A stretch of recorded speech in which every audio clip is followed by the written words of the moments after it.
وبارك وسلم وسلم عليك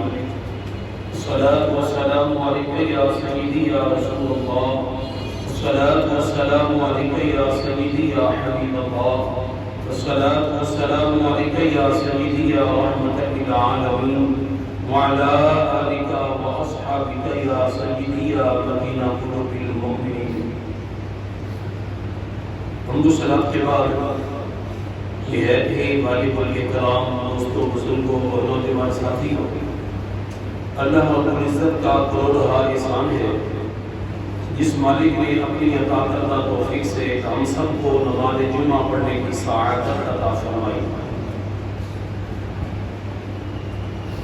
آج یہ رمضان کا چوتھا جمعہ ہے، اسی مناسبت سے میں نے آپ احباب کے سامنے قرآن مجید فرقان حمید میں سے ایک آیات کریمہ کا کچھ حصہ پڑھنے کا شرف حاصل کیا۔ دعا فرمائیں کہ کریم اللہ مجھے عرض کرنے اور ہم سب کو سن کر عمل کی توفیق عطا فرمائے۔ اللہ کریم وحدہ لا شریک نے قرآن مجید فرقان حمید میں ارشاد فرمایا، لقد صدق اللہ رسولہ الرؤیا بالحق، کہ جب اللہ کریم وحدہ لا شریک نے اپنے محبوب کریم علیہ السلام کو ایک سچا خواب دکھایا کہ آپ کعبۃ اللہ کا طواف کر رہے ہیں، تو پھر محبوب کریم علیہ السلام جب صبح بیدار ہوتے ہیں، صحابہ کرام رضوان اللہ تعالی علیہم اجمعین کو فجر کی نماز کی امامت فرماتے ہیں۔ صحابہ کرام رضوان اللہ تعالی علیہم اجمعین کی طرف متوجہ ہو کر میرے آقا فرماتے ہیں کہ اے میرے پیارے صحابہ، میں نے آج رات دیکھا ہے کہ کعبۃ اللہ کا طواف کر رہا ہوں، تو آپ کا کیا خیال ہے؟ صحابہ کرام رضوان اللہ تعالی علیہم اجمعین عرض کرنے لگے، حضور اگر آپ نے یہ دیکھا ہے کہ کعبۃ اللہ کا طواف کر رہے ہیں تو ہم بھی آپ کے ساتھ ہیں،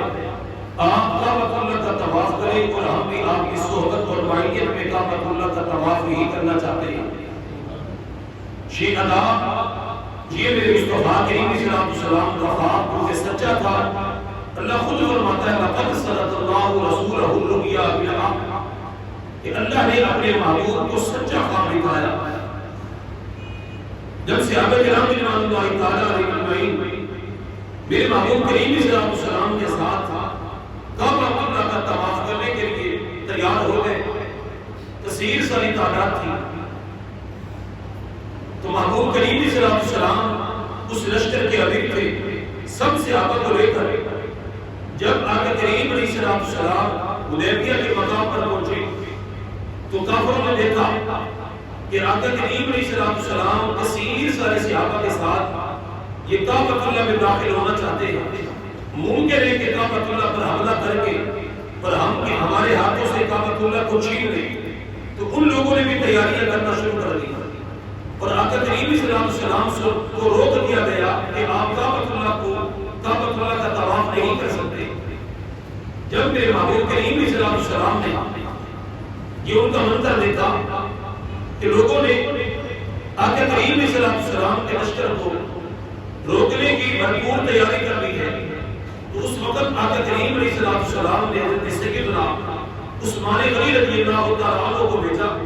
فرمایا عثمان جاؤ اور جا کر کعبہ والوں کو کہو،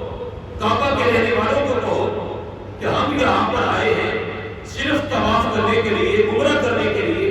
کیونکہ ہم نے خواب دیکھا ہے کہ عمرہ کر رہے ہیں اور عمرہ کرنے کے بعد ہم واپس چلے جائیں گے۔ تو جو عثمان پاک رضی اللہ تعالیٰ عنہ کو میرے آقا نے بھیجا، تو اب اتنے زیادہ صحابہ کرام رضوان اللہ تعالیٰ علیہم اجمعین میں سے حضرت عثمان پاک رضی اللہ تعالیٰ عنہ کو بھیجنا اس لیے تھا کہ جب عثمان پاک کعبۃ اللہ کو چھوڑ کر، مکہ کو چھوڑ کر میرے آقا کریم علیہ السلام کی بارگاہ میں حاضر ہوئے تھے، تو آپ نے مکہ والوں سے جتنا بھی قرض لینا تھا تو آپ نے اعلان کر دیا کہ اے مکہ والوں، میں نے جتنا بھی تم سے قرض لینا ہے آج اپنے نبی کی محبت میں کعبہ کو چھوڑ کر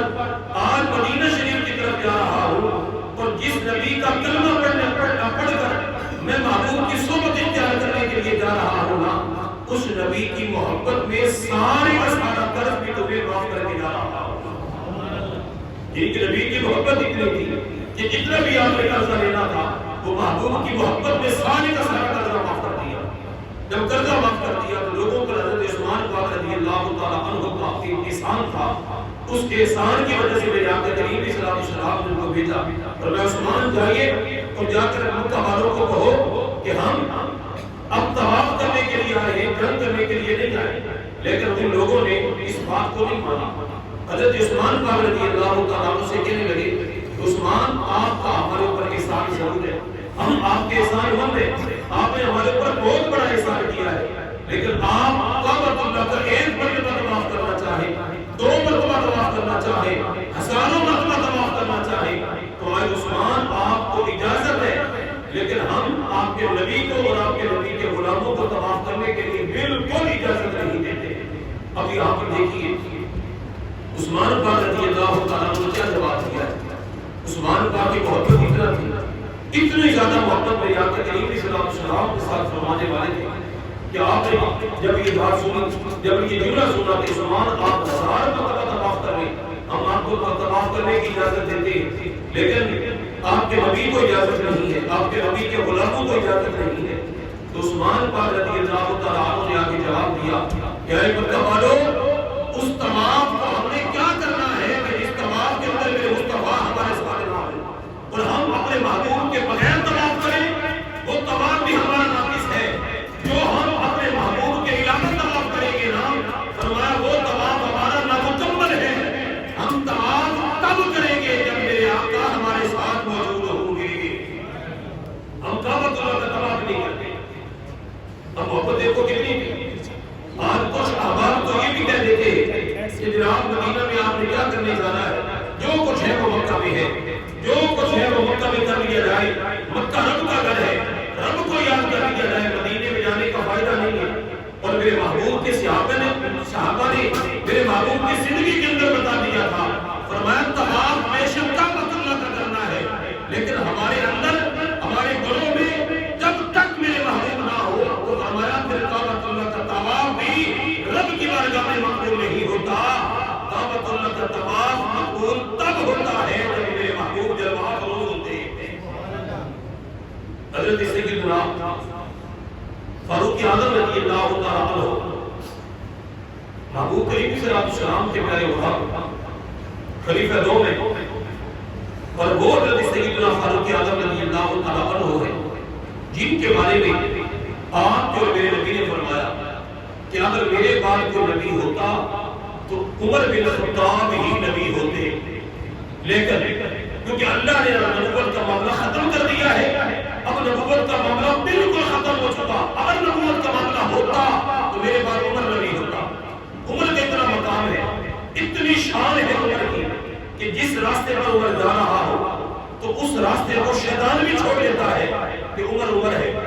عمر سے عوام بھی ڈرتی ہے، مخلوق خدا بھی عمر پاک کے ڈر سے بے حیائی کو چھوڑ دیتے ہیں، شراب خوری کو چھوڑ دیتے ہیں، خلاف شرع کاموں کو چھوڑ دیتے ہیں کہ اگر فاروق اعظم کو پتہ چل گیا کہ یہ چھوڑیں گے نہیں، ہمیں ایسی کڑی سزا دیں گے کہ ہم دنیا کے اندر منہ دکھانے کے قابل بھی نہیں رہیں گے۔ وہ عمر ہے جس وقت عمر حضرت اسود کا بوسہ لینے لگے نا تو اس وقت آپ نے اس پتھر کی طرف مخاطب کر کے فرمایا، اب صحابہ کا عقیدہ سننا کہ صحابہ کا عقیدہ کیا تھا، صحابہ کا عقیدہ کیا تھا۔ حضرت اسود کے بوسہ لینے کے ارادے سے بالکل قریب ہوئے، جب حضرت سیدنا فاروق اعظم رضی اللہ تعالیٰ عنہ حضرت اسود کا بوسہ لینے کے قریب پہنچے ہیں نا تو اس وقت آپ نے پتھر کو مخاطب کر کے فرمایا، پتھر یاد رکھ، اگر عمر تیرا بوسہ لے رہا ہے تو اس وجہ سے نہیں لے رہا کہ تو پتھر ہے، تجھے پتھر سمجھ کر فاروق اعظم بوسہ نہیں لے رہا، ہم تیرا بوسہ بڑے احترام کے ساتھ لیتے ہیں، اس لیے تجھے عزت و توقیر کی نظر سے لیتے ہیں، اس لیے ہم تیرا بوسہ لیتے ہیں، استلام کرتے ہیں، تیری طرف اشارہ کر کے اپنے ہاتھوں کو چوم لیتے ہیں۔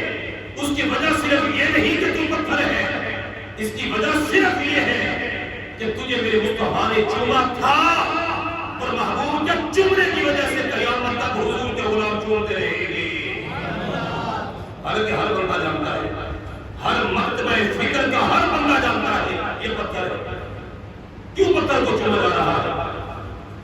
پتھر سمجھ کر ہرگز نہیں۔ حضرت سیدہ اما حاجرہ پاک رضی اللہ تعالیٰ صفا اور مروہ کے درمیان میں دوڑی تھی۔ جب صفا اور مروہ کے درمیان میں دوڑی تھی تو وجہ کیا تھی؟ پانی کی تلاش کے لیے۔ جب حضرت سیدنا اسماعیل پاک علیہ السلام چھوٹے تھے تو آپ پانی کی تلاش میں نکلی تھی تاکہ کسی جگہ پر پانی مجھے مل جائے کہ میرا بچہ پیاسا ہے۔ اب صفا اور مروہ کے درمیان میں آپ نے 7 چکر لگائے کہیں پانی مجھے مل جائے، لیکن صفا اور مروہ کے درمیان میں اس وقت پانی نہیں ملا۔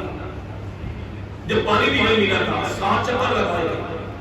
اللہ کو اپنی کسی بندی کے چکر لگانے کی ادا کو اتنا پسند کیا اللہ کو یہ ادا اتنا پسند آئی، اب جو بھی حج کرنے والا عمرہ کرنے والا وہاں جاتا ہے تو جب تک وہ صفا اور مروہ کے درمیان میں چکر نہیں لگاتا اس وقت تک نہ حج قبول ہوتا ہے نہ عمرہ قبول ہوتا ہے۔ اللہ کے بندوں کی ادائیں اتنا پسند ہے۔ آج کے لوگ تو یہ کہتے ہیں کہ انبیاء کیا کر سکتے ہیں، اولیاء کیا کر سکتے ہیں؟ بتائیے اللہ کے بندوں کے ساتھ جس کام کی نسبت ہو جائے تو اللہ ان کو اپنی نشانیاں بنا دیتا ہے، اللہ ان معاملات کو مقدس بنا دیتا ہے۔ حالانکہ صفا اور مروہ کے درمیان میں حضرت سیدہ حاجرہ پاک پانی کی تلاش میں نکلی تھی۔ آج پانی کی وہاں ضرورت نہیں ہے،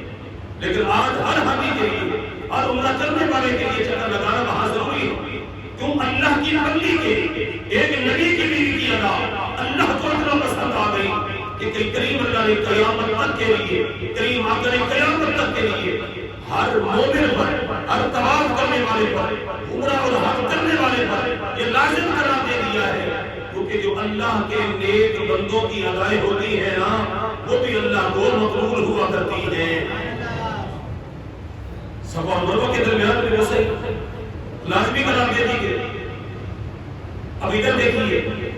فاروق اعظم رضی اللہ تعالیٰ عنہ پتھر کو چومنے سے پہلے پتھر کو مخاطب کر کے کہتے ہیں اے پتھر تجھے پتھر سمجھ کر ہم نہیں چوم رہے، ہم تجھے اس لیے چوم رہے ہیں کہ میرے آقا نے آپ کو چوما ہے، میرے آقا نے بوسہ لیا ہے، اس لیے ہم بوسہ لیتے ہیں۔ حالانکہ ہے تو پتھر، لیکن نبی کی ایک یاد، نبی کا ایک طریقہ قیامت تک کے لیے جاری رہے گا۔ کوئی چومتا رہے گا جو پہنچ نہیں سکے گا، وہ پتھر کی طرف اشارہ کر کے اپنے ہاتھوں کو چوم لے گا۔ اس کو استلام کہتے ہیں۔ اللہ نے اس استلام کو بھی اتنا پسند کیا ہے کیونکہ میرے محبوب کی بڑی سنت ہے۔ ادھر وہی عثمان پاک نے کام نہیں کیا، فرماتے ہیں کہ کعبۃ اللہ کو دیکھنا، کعبۃ اللہ کا طواف کرنا عبادت ضرور ہے، لیکن عبادت ہم اس وقت تک نہیں کریں گے جب تک میرے آقا ہمارے ساتھ کعبۃ اللہ کا طواف نہیں کریں گے۔ یہ صلح حدیبیہ